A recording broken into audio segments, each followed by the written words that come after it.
Good evening. Good evening sir. Good good evening evening sir. Sir. सब बढ़िया हो? Yes sir. Yes sir. ठीक है। तो देखो, कल हमने कबीरदास के बारे में पूरी जानकारी ली थी, उनके दोहों के बारे में, ठीक है। और आज का जो हमारा टॉपिक है तुलसीदास जी के ऊपर है। जो फर्स्ट चैप्टर का सेकंड भाग है, ठीक है, उनके परिचय के बारे में जानेंगे। और यदि दोहे भी एक तो हो जाते हैं तो वो भी कर लेंगे, ठीक है। नहीं तो कल उनके दोहे तो करने हैं ही, ठीक है। तो स्टार्ट करें। Yes sir. ठीक है।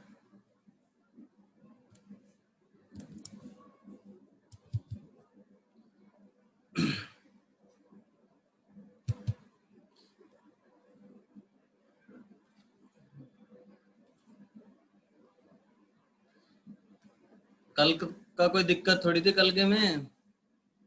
सर एक बार चौथा दोहा बता देना। चौथा? सर हाँ। ठीक है, जरा बोल के बता दो चौथा कौन सा था। सर वो साधु वाला था सर, वो जाति ना पूछो साधु सर की। जाति है पूछो साधु की। जाते न पूछो साधु की, पूछ लीजिए ज्ञान, है ना। सर हाँ। Yes sir. अच्छा अच्छा, तलवार वाला ही तो है। सर हाँ। हाँ, तो देखो उसमें कबीरदास जी ने ये कहा है कि हमें जो साधु लोग होते हैं ना, उनकी जाति से कोई मतलब नहीं रखना चाहिए, ठीक है। क्योंकि साधु लोग तो हमें ज्यादा से ज्यादा अच्छा ज्ञान दे सकते हैं, ठीक है। साधुओं से उनकी जाति ने पूछ करके उनके गुणों को परखना चाहिए, उनसे ज्ञान अर्पित कर लेना चाहिए हमको, ठीक है। ज्ञान वो हमको प्रदान करेंगे तो उससे हमारा फायदा है, और जाति पूछने से हमारा कोई फायदा नहीं होने वाला। उसी प्रकार से कबीरदास जी ने सेकंड जो लाइन है उसमें एग्जाम्पल देकर बताया तलवार के बारे में कि हमें तलवार के मूल्य को आंकना चाहिए कि तलवार हमारे लिए कितनी मूल्यवान होती है, ठीक है। तलवार के क्या गुण होते हैं, क्या काम आती है, क्योंकि तलवार तो आभूषण होती है योद्धाओं का, वीरों का, ठीक है। और दूसरी तरफ हमें मयान की ओर ध्यान नहीं देना चाहिए कि तलवार किस में रखी जाती है, उस मयान की ओर बिल्कुल भी ध्यान नहीं देना है, क्योंकि उस मयान से हमें कोई लेना देना नहीं है, वो हमारे किसी काम का नहीं है। तो कहने का मतलब है, कुल मिलाकर कबीरदास जी ने ये कहा है कि भाई हमें जिस चीज की ज्यादा आवश्यकता है, जो हमारे लिए ज्यादा जरूरी है, ठीक है, उस आवश्यक वस्तु को हमें ग्रहण करना चाहिए, उसकी ओर ध्यान देना चाहिए, अनावश्यक बातों की ओर कभी भी ध्यान नहीं देना चाहिए, ठीक है। ये था कबीरदास जी का कहना उस दोहे के अंदर, ठीक है, राइट। तो अब हाँ बोले, स्टार्ट करें फिर आज का। Yes sir. ठीक है, देखिए आज का है हमारा तुलसीदास जी। अब आप शांतिपूर्वक ध्यान से सुने, लास्ट में आपसे पूछूंगा मैं। तो देखिए तुलसीदास जी का जन्म, उनके परिचय के बारे में बात कर रहे हैं। तुलसीदास जी आपको दिखाई दे रहे हैं स्क्रीन पर, है ना। तो देखो जन्म, सबसे पहले जन्म की बात करें तो जन्म उनका कहाँ पर हुआ था। तुलसीदास जी का जन्म 1589 विक्रम संवत में हुआ था। जन्म स्थान था राजापुर बांदा, और ये है उत्तर प्रदेश में। अब यहाँ पर देखो, कई बार हमको है ना बुक्स के अंदर मिल जाता है विक्रम संवत भी जन्म, है ना, विक्रम संवत के रूप में भी मिलता है, तो कई बार हमको ईस्वी में भी मिल जाता है, ठीक है। क्या डिफरेंस होता है, ये डिफरेंस नहीं पता होगा आपको तो मैं बता देता हूँ। देखो जो ईस्वी होती है ना, उस ईस्वी में जब हम 57 कितने 57 साल जब जोड़ देते हैं ना, तो वो संवत के रूप में बदल जाता है, ठीक है। यदि अब हम इनका ईस्वी में निकालना चाहें इनका जन्म तो कब हुआ था, तो हमें इस 1589 में 57 घटा देने हैं और हमारा आंसर आ जाता है। यानी कि ईस्वी में भी हम इनके जन्म को शो कर सकते हैं। यानी कि इनका जन्म हो गया था 1532 ईस्वी में, ठीक है, राइट। कहाँ पर हुआ था, राजापुर, ठीक है, बांदा जिला, राजापुर गांव, बांदा जिला, और स्टेट था उत्तर प्रदेश, ठीक है। इनके पिता का नाम आत्मा राम दुबे था, माता का नाम हुलसी देवी था, और मृत्यु हुई थी 1680 विक्रम संवत में। इस विक्रम संवत को हम ईस्वी या सन में भी बदल सकते हैं, ठीक है। कैसे बदल सकते हैं मैंने आपको बता दिया, यहाँ से -57 करके भी बदल सकते हैं, ठीक है। आगे देखो, फिर बढ़ते हैं हम इसमें। अगला जो हमारा इसका परिचय है, तो देखो यहाँ पर आगे और इसके बारे में बता रखा है तुलसीदास जी के बारे में। पूरा नाम क्या था, गोस्वामी तुलसीदास, ठीक है। 1532 मैंने अभी बता ही दिया था, ये भी आपको बता दिया, ये भी। अब इनकी पत्नी के बारे में, पत्नी का नाम था रत्नावली। ठीक है, कार्य क्षेत्र क्या था, यानी क्या कार्य, क्या भूमिका थी इनकी। तो कवि थे ये, और कबीरदास जी की तरह समाज सुधारने का प्रयास भी करा था इन्होंने। ठीक है, अब इनका कर्म भूमि क्या थी, इनके कर्म क्षेत्र कहाँ पर रहकर इन्होंने अपने पदों की रचना करी। ठीक है, और साथ ही साथ इन्होंने किस प्रकार से कहां पर अपने उपदेश दिए, तो वो है इनका कर्म भूमि क्षेत्र बनारस या वाराणसी। ठीक है, ये कबीरदास की तरह अनपढ़ नहीं थे। तुलसीदास जी रामचरितमानस की रचना करी, ये आपको पता ही होगा। ठीक है, जो श्री राम भगवान की जीवनी है, सब कुछ श्री राम भगवान के बारे में इन्होंने बहुत अच्छे से बताया, उनको मर्यादा पुरुषोत्तम बताया। ठीक है, इनके गुरु आचार्य रामानंद थे। ठीक है, एक गुरु नहीं थे इनके। ठीक है, ये और बता देता हूँ, इनके 3 गुरु थे, अभी आगे 2 और आने वाले हैं। ठीक है, हिंदू धर्म भक्ति काल में थे। इनके जो पद हैं, दोहे हैं, जो भी हैं, वो कविता, दोहा और चौपाई छंदों में है। सगुण भक्ति के थे ये। ठीक है, मैंने आपको बता रखी है, एक तो निर्गुण भक्ति होती है, जिनके तो कबीरदास थे, और ये है सगुण भक्ति के। ठीक है, सगुण भक्ति में क्या होता है, सगुण भक्ति में जो सगुण भक्ति को मानता है ना, वो भगवान के रूप रंग आकार को भी मानता है, पूजा पाठ को भी मानता है, वो मंदिरों में भी जाता है। ठीक है, हर प्रकार से मानकर चलता है, जबकि निर्गुण में ऐसा नहीं होता। ठीक है, आगे हम बात करें तो इनकी भाषाएं संस्कृत, अवधी और हिंदी थी। रचनाएं रामचरितमानस, दोहावली, कवितावली, गीतावली, विनय पत्रिका, हनुमान चालीसा आदि। ठीक है, आगे बढ़ते हैं। अब आगे यहाँ पर बता रखा है, गोस्वामी तुलसीदास जी हैं, गोस्वामी तुलसीदास जी हैं। ये हमने पढ़ लिया, यहाँ से ये पढ़ लिया। देखो, जो पढ़ लिया है वो मैं हटा रहा हूँ। ठीक है, अब ये लाइन हमने नहीं पढ़ी है, कुछ विद्वान इनकी रचित पंक्ति, मैं पुनि निज गुरु सुन सुनी कथा सो सुकर खेत। इस पंक्ति के आधार पर कुछ लोग इनका जन्म स्थान एटा जिले के सोरो ग्राम में भी मानते हैं। ठीक है, लेकिन प्रमाणिकता ज्यादातर राजापुर गांव को ही मिली है। ठीक है, जो मैंने अभी स्टार्टिंग में आपको बताया था। ठीक है, उसके बाद हम आगे बढ़ते हैं। देखो, इसके अंदर यही था बात बताने को। अब आगे है हमारा दोहा।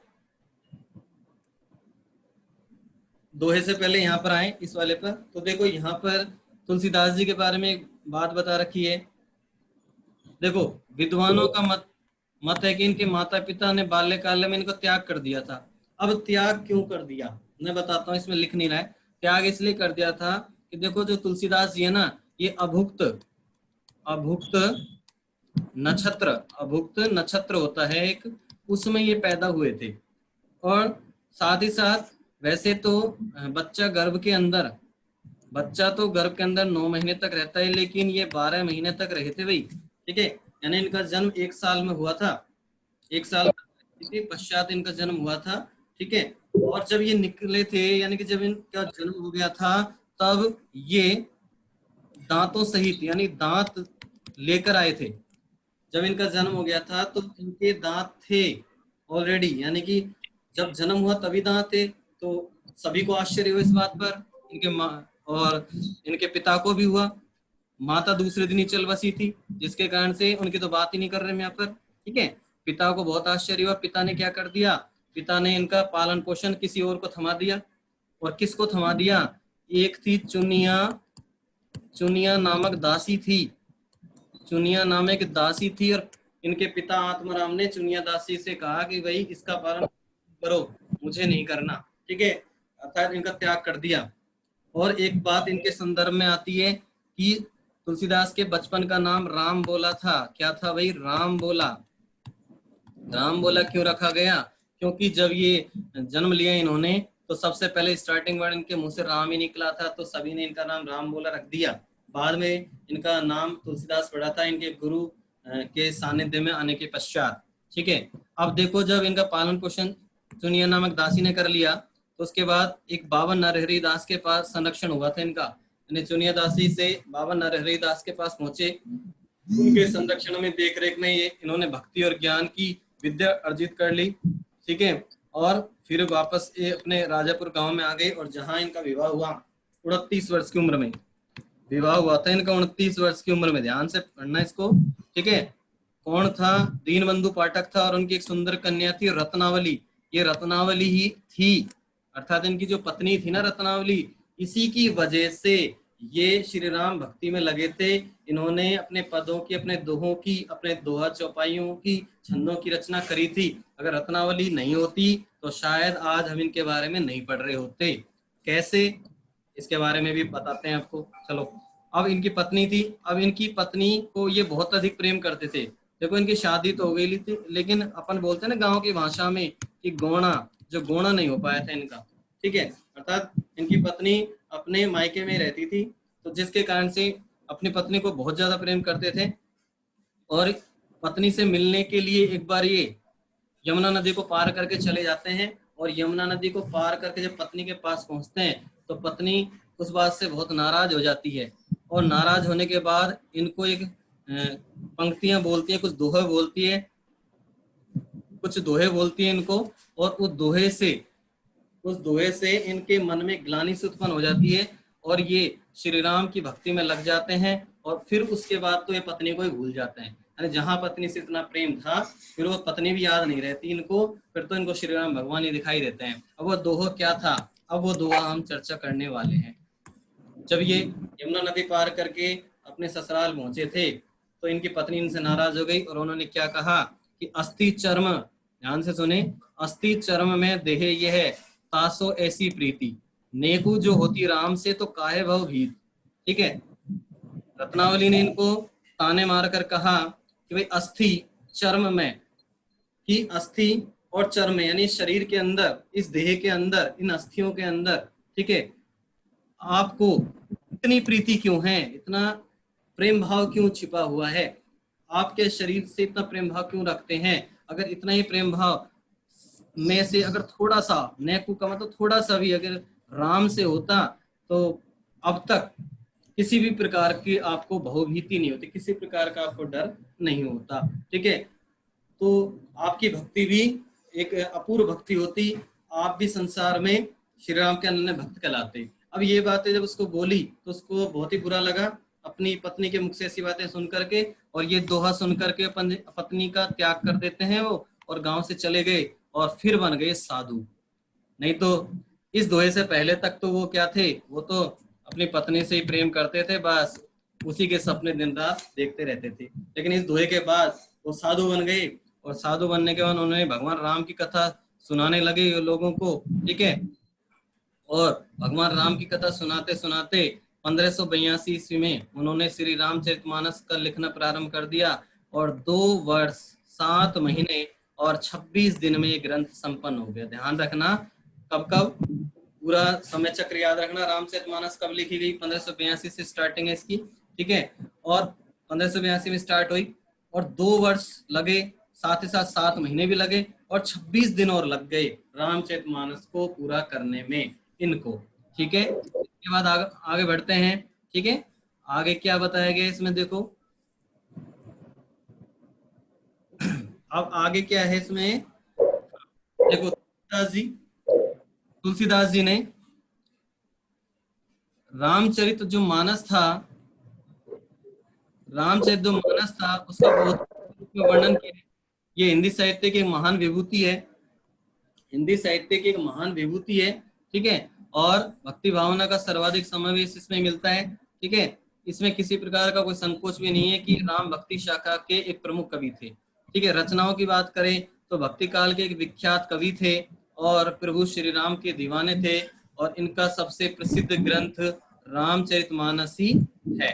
ठीक है, इस ग्रंथ में इन्होंने विस्तार पूर्वक श्री राम के चरित्र का वर्णन किया है।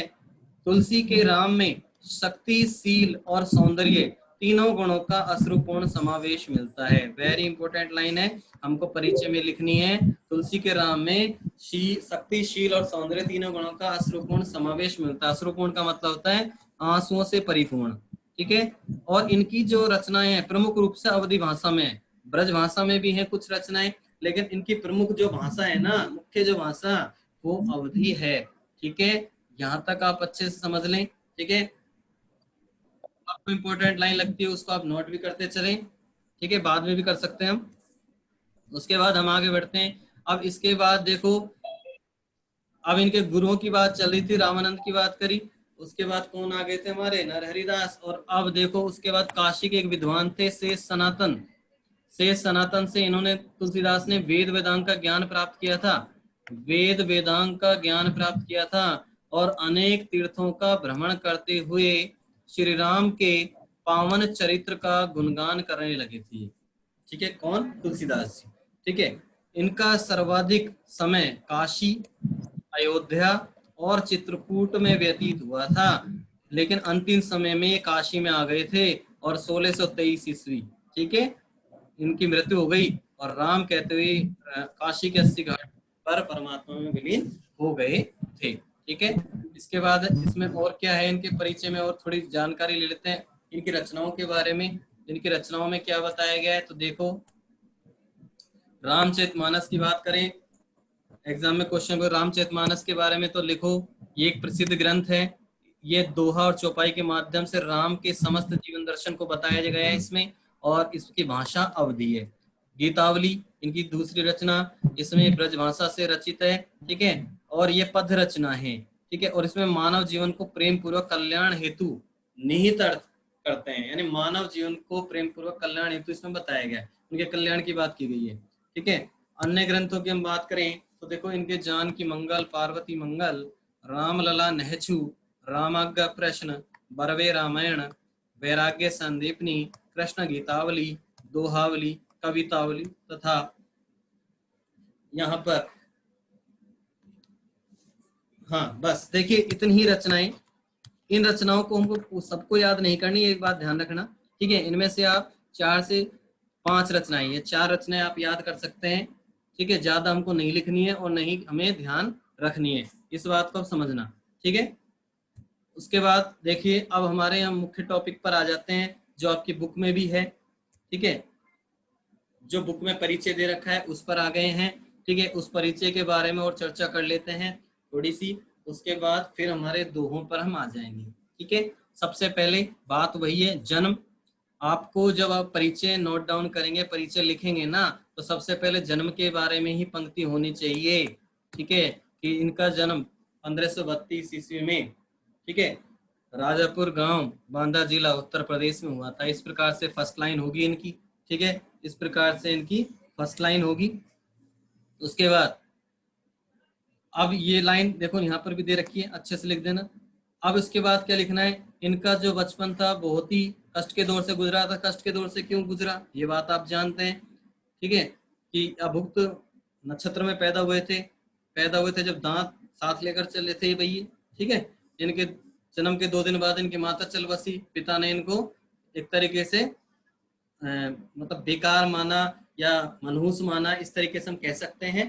ठीक है, और फिर उन्होंने छोड़ दिया और एक दासी को ये सौंप दिए, और दासी से ये चले गए किसके पास, गुरु नरहरि आनंद के पास, लिखा हुआ है यहाँ पर। ठीक है, नरहरि आनंद के पास चले गए और कुछ दिन उन्होंने इनको ज्ञान दिया, ज्ञान और भक्ति के बारे में बताया। बाद में ये शेष सनातन के पास शिक्षा ग्रहण करने के लिए काशी चले गए थे। ठीक है, अब पत्नी की बात मैंने आपको बहुत अच्छे से बता दी है। रत्नावली जो है ना, ये रत्नावली की बात हम हमारी जो सेकंड बुक है ना पीयूष प्रभा, उसके अंदर बहुत अच्छे से करने वाले हैं। उसमें भी इसका चैप्टर है मानस का हंस। मानस का हंस एक चैप्टर है पीयूष प्रभा के अंदर। ठीक है, उस पीयूष प्रभा में तुलसीदास और रत्नावली के संवाद को भी बताया गया है। ठीक है, और तुलसीदास के मित्रों के बारे में बताया गया, तुलसीदास की भक्ति के बारे में बताया गया, तुलसीदास ने उस समय यानी तत्कालीन समय के बारे में बताया गया है। ठीक है, तो मानस के अंश में हम रत्नावली और तुलसीदास के बारे में और पढ़ेंगे। फिलहाल आपको इतना याद होना चाहिए कि रत्नावली के कारण ही तुलसीदास जी श्री राम भक्ति में उतरे थे, श्री राम की भक्ति करने लगे थे, यही उनका मेन रीजन था। ठीक है, पत्नी के ताने सुनने के बाद वो उनको पत्नी का त्याग कर दिया और फिर वो चले गए थे अपने गुरु के पास। अब देखिए आगे इसमें क्या बताया गया है। तुलसीदास जी ने अवधी और ब्रज भाषा में ग्रंथों की रचना करी, ये लाइन आपको लिखनी है अपने परिचय में। ठीक है, भाषाओं की बात होनी चाहिए उसमें। और रामचरितमानस उनकी कीर्ति का आधार ग्रंथ है, ये भी आप ऐड करके चलें। कितने टाइम में रामचरितमानस की रचना पूरी, ये लिखना चाहें तो आप लिख सकते हैं। ठीक है, और साथ ही साथ यहाँ पर विनय पत्रिका, कवितावली, दोहावली गीतावली, कृष्ण गीतावली, बरवे रामायण, रामलला, नेचू। ठीक है, इनमें से आप कोई भी 3-4 रचनाएं या 4 रचनाएं कम से कम आप याद रखें। ठीक है, वो आपको लिखनी है। और इसके बाद तुलसीदास जी के काव्य में समन्वय की भावना सर्वोपरि है। इस लाइन को भी आपको परिचय में ऐड करने के लिए लिखना है, समन्वय की भावना। वो समन्वय बिठाकर चलते थे। ठीक है, चाहे वो भाई भाई का हो, ठीक है, चाहे वो पति पत्नी का हो, चाहे वो गुरु शिष्य का हो, ठीक है, या आम जन का किसी गुरु के साथ हो, शासक के साथ, राजा के साथ हो, तो इस प्रकार का वो समन्वय बिठा करके चलते थे। तो ये इनके काव्य की एक महत्वपूर्ण विशेषता है। इन्होंने अपनी रचनाओं के माध्यम से आदर्श समाज की एक कल्पना प्रस्तुत की है। रामचरितमानस एक ऐसा काव्य ग्रंथ है जिससे हमें एक आदर्श समाज की कल्पना देखने को मिलती है। ठीक है, वो हम रामायण के अंदर भी टीवी में देख चुके होंगे किस प्रकार से उस समय श्री राम भगवान ने अपना आदर्श रूप प्रस्तुत किया था। तो उसी आदर्श रूप को इन्होंने अपने इस रामचरितमानस काव्य ग्रंथ में किया है। ठीक है, और देखो इनको है ना वाल्मीकि का अवतार भी माना जाता है। तुलसीदास को वाल्मीकि का अवतार भी माना जाता है। ठीक है, उसके बाद हम आगे बात करें। तुलसी का काव्य भारतीय समाज का आदर्श का पथ प्रदर्शक है। तुलसीदास जी का जो काव्य है वो भारतीय समाज का आदर्श पथ प्रदर्शक है, यानी कि एक आदर्श रूप में लोगों को एक भक्ति का रास्ता दिखाने वाला है। पथ प्रदर्शक का मतलब होता है भक्ति का रास्ता दिखाने वाला। ठीक है, तो ये हमने तुलसीदास जी के परिचय की बात करी अभी तक। इसमें से आपको मैंने आपको पहले बताया था 8 से 10 लाइन आप परिचय के रूप में ले सकते हैं। सिंगल लाइन के हिसाब से भी ले सकते हैं, पैराग्राफ के टाइप से भी ले सकते हैं। ठीक है, अब देखिए इनके जो दोहे हैं, इनके जो हमारी बुक के अंदर, हमारे लेसन के अंदर जो दोहे हैं, उनमें किस की बात की चर्चा की गई है, अब उसके बारे में हम बात कर रहे हैं। उसमें किस बात की चर्चा की गई है वो देखो आप। पुस्तक में संग्रहित तुलसी के दोहे मानवता की सीख देते हैं। ठीक है, मानवता की सीख दी गई है इनके दोहों के अंदर। ठीक है, और साथ ही साथ काम क्रोध आदि दुर्गुणों से दूर रहना चाहिए। इन्होंने बताया है कि भाई काम क्रोध आदि यानी कि काम क्रोध जैसे दुर्गुण जो बुरे गुण हैं उनसे मनुष्य को दूर रहना चाहिए। पहले दोहे में इस बात को ही बताया है। ठीक है, आगे बताया इन्होंने कि मानव जीवन की सार्थकता परमार्थ में। परमार्थ क्या चीज होती है भाई? परमार्थ क्या चीज होती है? परमार्थ का मतलब होता है परम प्लस अर्थ। ठीक है, मानव जीवन की सार्थक परमार्थ में। मनुष्य जीवन की सार्थकता किस में होती है? हम जब दूसरों के बारे में सोचते हैं, दूसरों की भलाई के बारे में सोचेंगे ना, तो वही मानव जीवन की सच्ची सार्थकता होती है। कई बार क्वेश्चन यहाँ से भी सीधा सीधा पूछ लिया जाता है इसी पाठ परिचय के अंदर से। ठीक है, इसी पाठ परिचय में से पूछ लिया जाता है। ठीक है, ये पाठ परिचय में से ये जैसे पूछ लिया हमसे कि मानव जीवन की सार्थकता किसमें, तो परमार्थ से है। ठीक है, और पाठ परिचय से क्वेश्चन इस प्रकार से भी बन जाता है जैसे कि मूल प्रतिपाद्य लिखो या मूल संवेदना लिखो। तुलसीदास के दोहों की मूल संवेदना, तुलसीदास के दोहों का मूल प्रतिपाद या मूल भाव भी बोलते हैं, हम इसको मूल भाव भी बोलते हैं। तो इस प्रकार के अगर क्वेश्चन आते हैं तो हमको ये लिखने होते हैं पाठ परिचय में से। ठीक है, आगे अब देखो दूसरे दोहे की बात हमने कर ली, परमार्थ सुजान, यानी दूसरों की भलाई करना ही हमारी सच्ची सार्थकता होती है हमारे जीवन की। तो देखो अब पहले दोहे की चर्चा कर रहा हूं मैं, इसमें बाकी के दोहों के बारे में बताया गया है। ठीक है, उनको भी हम बाद में डिस्कस करेंगे। फिलहाल हम 2 पढ़ेंगे आज, जो दोहे उनकी ही बात करी थी मैंने अभी तुमसे। ठीक है, और वही मैं आगे बता रहा हूँ। पहला दोहा क्या कहता है, अब ध्यान पूर्वक सुने आप कि काम क्रोध मद लोभ रत। काम क्रोध मद लोभ रत। मैं यहाँ से थोड़ा सा इसको स्क्रीन को क्लियर कर देता हूँ। ठीक है, अब देखें आप, अब देखें काम क्रोध मद लोभ रत ग्रह सक्त। ठीक है, यहाँ पर कितनी चीजें बताई गई हैं भाई? देखो, एक तो काम के बारे में बताया गया है, एक बताया गया है क्रोध के बारे में बताया गया है। ठीक है, एक बताया गया मद के बारे में बताया गया है। ठीक है, एक बताया गया लोभ के बारे में बताया गया है, और एक बताया गया है ग्रहासक्त के बारे में बताया गया, ग्रहासक्त। ठीक है, अब देखो काम क्या होता है। काम का मतलब होता है वासना, काम का मतलब होता है वासना। ठीक है, काम का मतलब वासना। क्रोध आप जानते हैं गुस्सा। ठीक है, मद क्या होता है, मद देखो मद होता है नशा। अब वो नशा किस चीज का हो, किसी भी चीज का हो सकता है नशा, चाहे वो रुपए पैसे का हो, चाहे वो शराब का हो, ठीक है, चाहे वो अहंकार का हो, वो किसी भी प्रकार का नशा हो सकता है। लोभ, लोभ क्या होता है, ठीक है, लोभ एक प्रकार से हम लोभी जब बन जाते हैं ना, जब हमारे मन में लालच की सी भावना आ जाती है तो वो लोभ हो गया हमारा। और ग्रहासक्त क्या होगा, ग्रहासक्त में दो शब्द हैं देखो, एक तो ग्रह है इसमें और एक होता है आसक्त। अब ग्रह क्या होता है भाई, ग्रह का मतलब होता है घर। ठीक है, ग्रह का मतलब होता है घर और आसक्त का मतलब आसक्ति, यानी कि ऐसा मनुष्य जो अपने घर वालों के प्रति या अपने पत्नी के प्रति, अपने बच्चों के प्रति जो आसक्त रहे, अर्थात उनसे जुड़ा रहे, उनसे उसका क्या रहे, लगाव। ठीक है, हम ऐसे भी कह सकते हैं लगाव, यानी कि जिसका अपने घर वालों से लगाव रहता है, ठीक है, तो वो ग्रहासक्त हो गया। ठीक है, तो पहली लाइन का मतलब मैंने आपको अर्थ बता दिए शब्दों के। ठीक है, दूसरी लाइन के अर्थों की बात करें तो दे ते किमी जान ही रघुपति। रघुपति का मतलब क्या होता है, रघुपति का मतलब हम श्री राम भगवान भी मान सकते हैं और ईश्वर के लिए भी ले सकते हैं। ठीक है, मूढ़ एक शब्द है यहाँ पर, मूढ़। मूढ़ क्या होता है, मूढ़ होता है मूर्ख। मूढ़ क्या होता है, मूर्ख होता है भाई। भव क्या होता है, भव, भव का मतलब होता है दुख। ठीक है, भव का मतलब होता है दुख। और कूप, कूप का मतलब होता है कुआ। कूप का मतलब क्या होता है भाई, कुआ होता है। ठीक है, तो ये इसके शाब्दिक अर्थ थे। अब हम इसके हिंदी अर्थ की ओर जाते हैं, तो सुने क्या बनेगा इसका हिंदी अर्थ। तो इसमें देखो, काम क्रोध मद लोभ रत ग्रहासक्त दुख रूप और ते किमि जानहि रघुपति मूढ़ भरे भवकूप। तुलसीदास जी इस दोहे के माध्यम से हमसे कहना चाहते हैं, हमको इसी तरीके से लिखना है जब भी हम व्याख्या लिखेंगे, जैसे मैं बोल रहा हूँ सेम इसी प्रकार से लिखना है कि तुलसीदास जी प्रस्तुत दोहे के माध्यम से हमको संदेश देना चाहते हैं या हमको सीख देना चाहते हैं।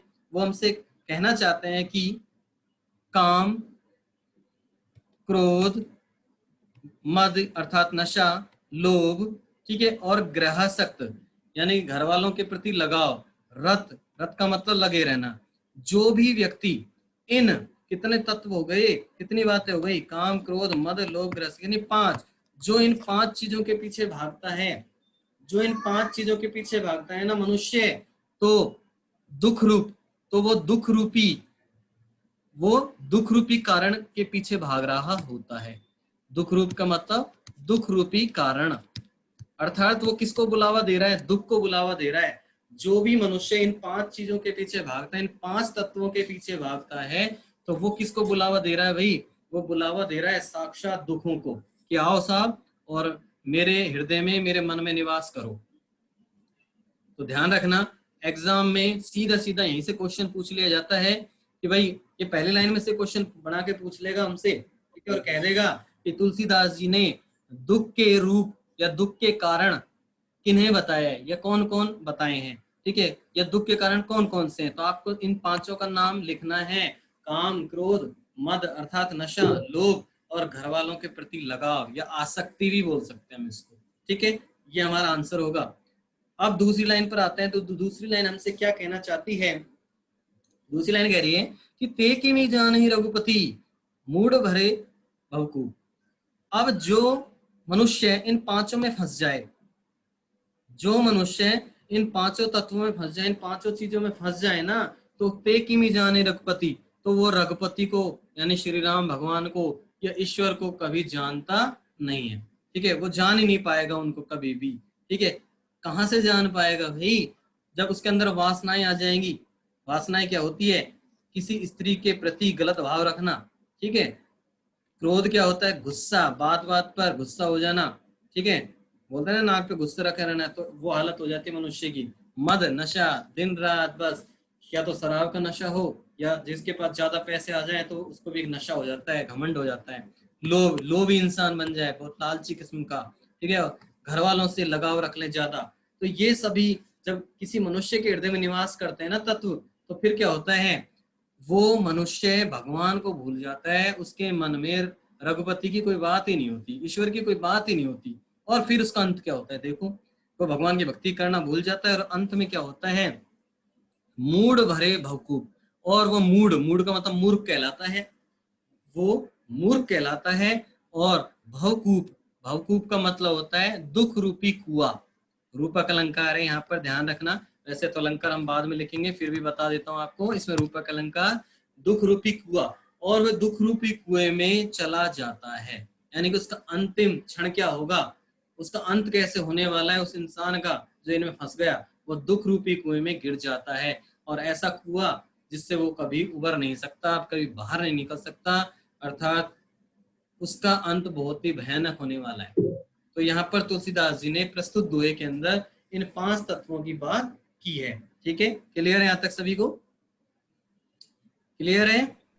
Yes sir. Yes sir. अच्छा, अब मैं आपसे 5 मिनट है ना फीडबैक ले रहा हूँ, ठीक है? 1 बाय 1 बोलना है आपको, एक साथ किसी को नहीं बोलना है, ठीक है? जो समस्या एक एक करके बोले, ठीक है? और बैकग्राउंड की आवाज नहीं आनी चाहिए किसी प्रकार की। तो किसी को आज के पढ़ाने में कोई दिक्कत, या पिछले लेसन यानी कबीरदास की बात करी तो उसमें कोई दिक्कत है तो 1 बाय 1 बताएं। 5 मिनट है आपके पास। हाँ सर, एक दिक्कत है। हाँ बताएं आप। सर मेरे को 7 वाले में जिसमें काको धन करे वाला है ना, हाँ हाँ बिल्कुल, वो वाला मुझे नहीं आया सही से। हाँ सर दोबारा मुझे बता दे- चलो मैं दोबारा बता रहा हूँ, मैंने कहा ना डबल आवाज नहीं, आप सिंगल बोले, मैं बता रहा हूँ, जिसको भी नहीं आता वो भी सुन ले, ठीक है? देखो, उसके अंदर ये बात बताई गई है कि मीठी वाणी होनी चाहिए। मैं इसको साफ कर देता हूँ एक बार को। हाँ अब देखो आप, उसमें बताया गया है कि भाई मीठी वाणी, मीठी वाणी की बात की गई है। उसमें ये कहा गया है कि भाई जो कौवा होता है काले रंग का होता है, कोयल भी कैसी होती है, काले रंग की होती है। लेकिन अब तुलसीदास जी हमसे प्रश्न कर रहे, सॉरी कबीरदास जी हमसे प्रश्न कर रहे थे कि भाई कौवे ने किसका धन चुरा लिया जो उसको कोई पसंद नहीं करता, और कोयल ने किसको धन दे दिया जो सब लोग उसको पसंद करते हैं। अर्थात उनको कोई पसंद नहीं कर रहा, किसको पसंद कर रहे हैं वो सभी, वाणी को। अर्थात मीठी वाणी पर सबका फोकस है। कहने का मतलब यह है कबीरदास जी का, यदि हम अच्छी वाणी बोलेंगे, मीठी वाणी बोलेंगे ना, तो हमारी स्थिति कोयल जैसी बन जाएगी, ठीक है? और हम कड़वी वाणी बोलेंगे, किसी के लिए बुरा बोलेंगे जो उसको पसंद नहीं है, तो हमारी स्थिति कौवे जैसी हो जाएगी। तो और मीठी वाणी बोलने वाले लोग ही सबकी पसंद होते हैं। ये बात वो कहना चाहते हैं, हमको संदेश देना चाहते हैं कि हमें सबके लिए अच्छा बोलना चाहिए, कभी गलत नहीं बोलना चाहिए, ठीक है? ताकि सभी लोग हमसे प्रभावित हो जाएं, ठीक है? और जी बताएं, सर। और बताएं। अगला क्वेश्चन, अगला डाउट आज वाले में से भी बता सकते हैं। सर ये वाला आज वाला एक बार और समझा दो। बिल्कुल, दोबारा सुन लो, ध्यान रखना। जो भी हम दोहे पढ़ रहे हैं, दोहे के अंदर से क्वेश्चन पूछ लेता है वो। जैसे मैंने आज के बताया था आपको, एक क्वेश्चन बन गया हमारा, आ भी चुका है एग्जाम में वो पहले, कि तुलसीदास जी ने दुख रूपी कारण किनको बताया है, कौन कौन से कारण बताए दुख के, 5 कारण बताए भाई, फिर सुन लेना। एक तो होती है काम वासना, काम वासना, वासना किसके प्रति होगी, किसके प्रति, महिला, ठीक है? किसी महिला के प्रति बुरी भावना। क्रोध, क्रोध क्या होता है, गुस्सा होगा, सभी के अंदर होता है आमतौर पर, ठीक है? मद, मद का मतलब नशा, ठीक है? और वो नशा किसी भी प्रकार का हो सकता है, चाहे वो पीने वाला नशा हो, शराब का हो, या फिर वो पैसों का हो। किसी वक्त ज्यादा पैसे आए ना तो वो फूला ही नहीं समझता, अपने आप में घमंड करके चलता है, ठीक है? उससे पैसों का नशा होता है क्योंकि, ठीक है? लोभ, लोभी इंसान बहुत होते हैं दुनिया में जो 1 रुपया खर्च नहीं करते, लालची इंसान, किस्म के इंसान होते हैं वो, ठीक है? ये भी एक प्रकार का दुर्गुण है, दुख का कारण है। और ग्रहासक्त, ग्रहासक्त क्या होता है, लगाव, किसको हो गया था लगाव? अच्छा आज का तुमने पूरा टॉपिक पढ़ लिया, पूरी क्लास ले ली, मुझे बताए लगाव किसको हुआ था स्टार्टिंग में आज, और किससे? सर घर घर वालों से लगाव हुआ था। नहीं नहीं नहीं, हम हमारे टॉपिक की बात करें, तुलसीदास पढ़ रहे हैं ना। Yes yes sir. सर। लगाओ किसको हुआ था? तुलसीदास को हुआ था ना। तुलसीदास हुआ था सर। हाँ, तुलसीदास को रत्नावली से हुआ हुआ था। सर उसकी अपनी सर, हाँ, अपनी भगवान को वो ठीक है, अपने से ओके, हुआ था मैं सर। बोल रहा हूँ, सुने, मैं बोल रहा हूँ। तुलसीदास जी को रत्नावली से लगाव हो गया था, और उसी लगाव के कारण से वो सब मिलने पहुंच गए, और मिलने के बाद रत्नावली ने उनको धिक्कारा, ताने मारे, और जिसके कारण से उन्होंने अपनी पत्नी का त्याग कर दिया, छोड़ दिया उसको, ठीक है, और वो श्री राम की भक्ति करने लग गए। तो इसी प्रकार से यहाँ पर तुलसीदास ने उसी बात को बताया, खुद के ऊपर ही लेकर बता दिया कि हमें घर वालों के प्रति ज्यादा लगाव नहीं रखना चाहिए। ठीक है, समझ गए बात को। अब ये 5 कारण बता दिए किसके, तुलसीदास ने, दुख रूपी कारण है। ठीक है, अब नीचे वाली लाइन में वो कहना चाहते हैं कि जो भी इन 5 कारणों में फंस जाता है, दुख के कारणों में फंस जाता है ना, तो वो कभी भी रघुपति को यानी श्री राम भगवान को नहीं जान पाते, ईश्वर को नहीं जान पाते, और वो मूर्ख कहलाते हैं, मूढ़ यानी मूर्ख कहलाते हैं, और वो दुख रूपी कुएं में चले जाते हैं, अर्थात गिर जाते हैं, यानी उनका अंत बड़ा ही भयानक होता है।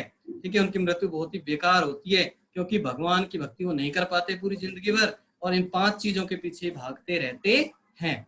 तो कहने का मतलब तुलसीदास जी का यही है कि हमें ईश्वर की भक्ति की ओर ध्यान देना चाहिए, और इन 5 तत्वों से दूर रहना चाहिए, क्योंकि ये दुख के कारण होते हैं। अब क्लियर है सभी को? Yes sir. Yes sir. और किसी का डाउट? फटाफट बताओ, मैं क्लास खत्म कर रहा हूं फिर। बाकी के इसके 2 हैं, हम कल पढ़ेंगे, जो भी बच रहे हैं 5 हैं। Any doubt? करें फिनिश? Yes sir. चलो ठीक है, कल मिलते हैं फिर हम।